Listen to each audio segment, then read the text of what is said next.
Protesters targeting monuments and statues across the country, from a George Washington statue, you heard me, got spray painted in Chicago.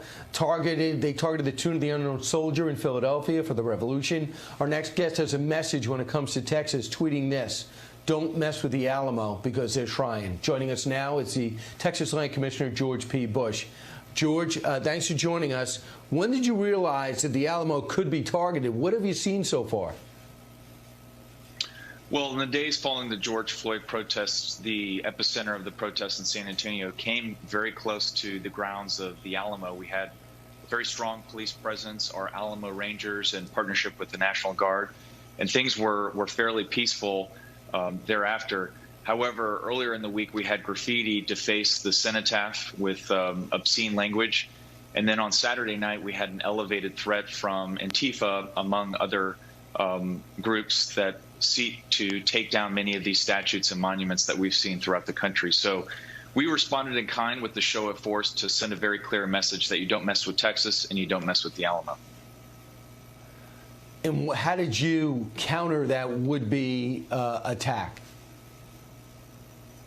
So with the show of force, we believe that it kept a little bit of the threat at bay, and it sent a very clear message to folks in the community that peaceful protest is acceptable and it's okay and it's enshrined in our Constitution. However, when it comes to trying to rewrite history and tearing down statutes, in this case the cenotaph and the church in the Long Barrack, which are two of the only original 8 buildings from the Battle of 1836 and the siege in San Antonio, that is the shrine of what we are as Texans. It's synonymous with our state and represents the importance of the sacrifice that's required for freedom and liberty. George, in a family like yours that just bleeds red, white, and blue for this country and gives back in so many different ways through so many different generations, how do you process this war in our history?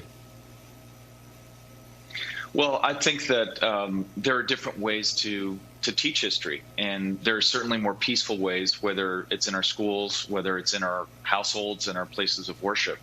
And there are more civil ways to deal with the painful episodes of the past, whether it is slavery or race issues.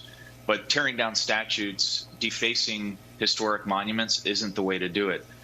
Many of these monuments could do better, perhaps in a museum or in educational facilities. But that's not going to solve the problems that we see in our streets or in our issues regarding police brutality.